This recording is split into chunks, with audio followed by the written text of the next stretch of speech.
you guys. I just wanted to share with you one of my favorite growth mindset books called Ruby's Wish.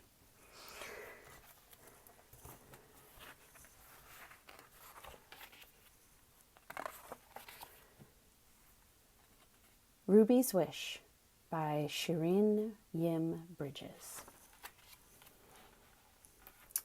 If you walk down a certain road in a certain city in China, past the pet market with its yellow and green rice birds hopping in their bamboo cages, and the goldfish and the terrapins in their porcelain bowls, you will come to a block of houses, 5 houses wide and 7 houses deep.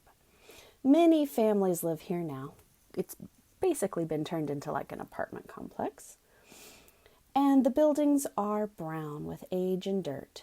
But if you look really closely at this building, you will see that once upon a time, this was all just one house, the magnificent home of one family. The house was built by an old man who had returned from the Gold Mountain. That was what the Chinese called California, when many men left to join the gold rush there, and few came back again. But as I said, this man did come back, and he came back very rich. And he did what rich men did in old ancient China. He married many wives, his wives had many sons, and those sons also had many wives. So at one time, the house was filled with the shrieks and the laughter of over 100 grandchildren. Amongst these children was a little girl that everyone called Ruby because she loved the color red. In China, red is the color of celebration. On New Year's Day, children receive red envelopes full of good luck money. Brides wear red on their wedding day, but Ruby insisted on wearing red every day. Even when her mother tried to make her wear somber, dark colors like all her other cousins, Ruby would tie up her beautiful jet black hair with red ribbons. And that's kind of why we have these little lanterns over here. Those are lanterns for the Chinese New Year. Because he had so many grandchildren, Ruby's grandfather hired a teacher to come to the house. Any grandchild in his household who wanted to learn could join the classes. Now, historically, this was very unusual in China back in those days because most girls were never taught to read or write or given the chance to go to school. Whenever the weather was fine, classes were held outside in the big garden. The windows of Ruby's grandfather's office opened up into that garden. Often he would get up from his desk, like you do, take a break, to gaze out the window at his grandchildren. And there's Ruby.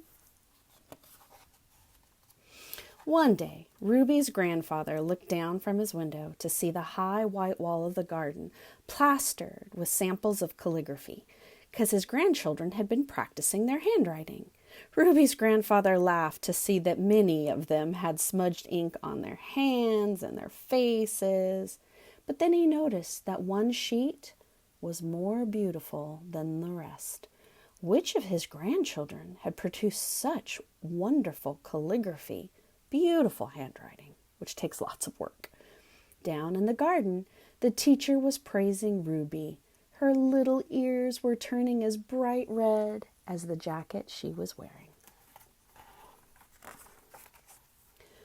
But if Ruby was doing as well as her boy cousins in her studies at school, she had to work much harder than they did. When the boys were finished with their studies and done with the school day, they were free to go play.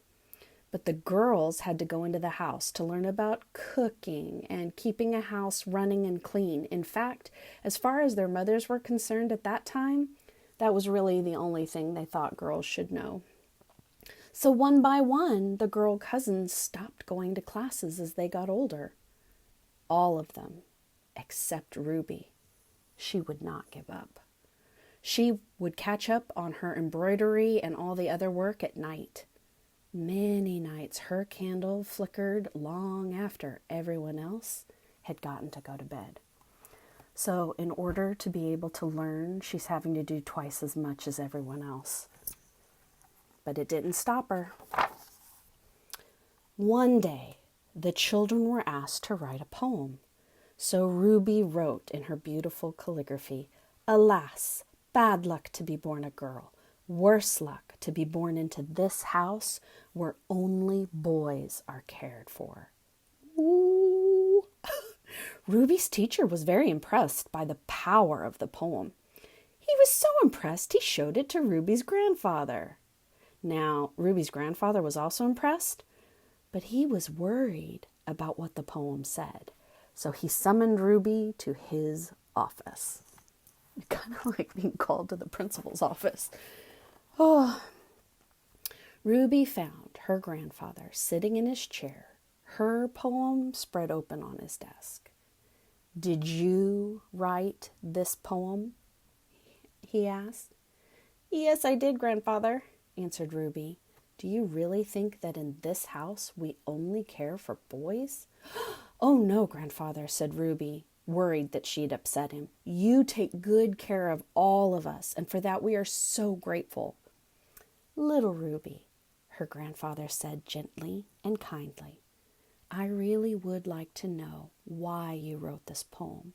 Please tell me, how are the boys better looked after?" "Well," said Ruby, trying to think of a small and unimportant thing, "when it's the moon festival and we are each given half a moon cake, the boys always get the better half that's got the yellow moon on it." Said her grandfather, as if he was still waiting. "Is that so?" Yeah," said Ruby. "And when it's a lantern festival, the girls are given simple paper lanterns, but the boys all have red lanterns.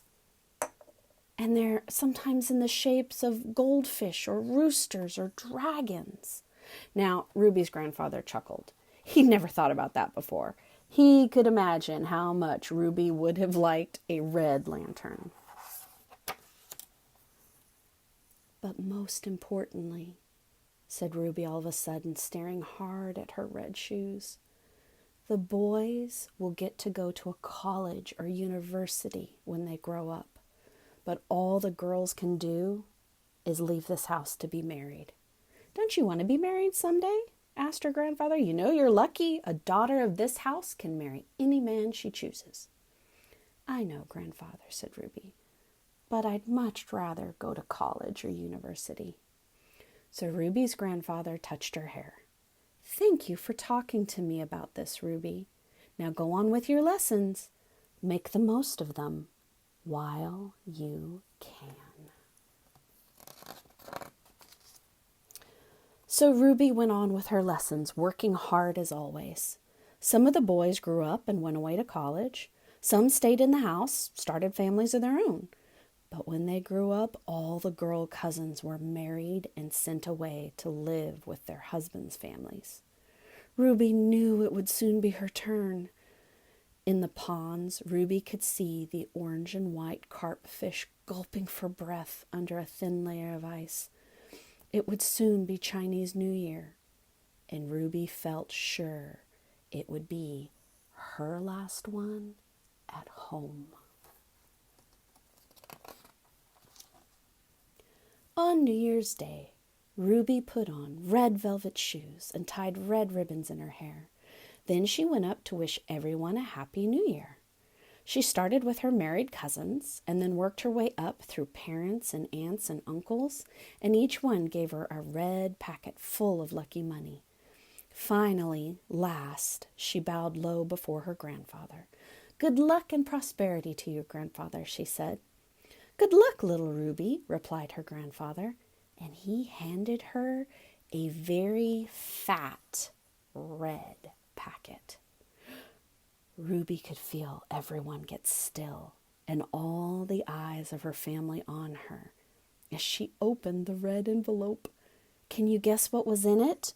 Now, normally, if I was teaching this in a classroom, I would close the book and I would ask kids to guess. And then I'd keep reading. So if you want to pause and guess, you can. It wasn't money, which is always the first thing everyone thinks it is. It was something so much better than that. It was a letter from a university saying not only would they be proud to accept Ruby as a student, they would be proud to accept her as one of their very first girl students.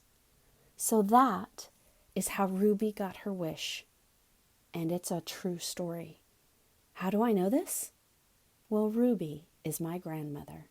And every day she still wears a little red.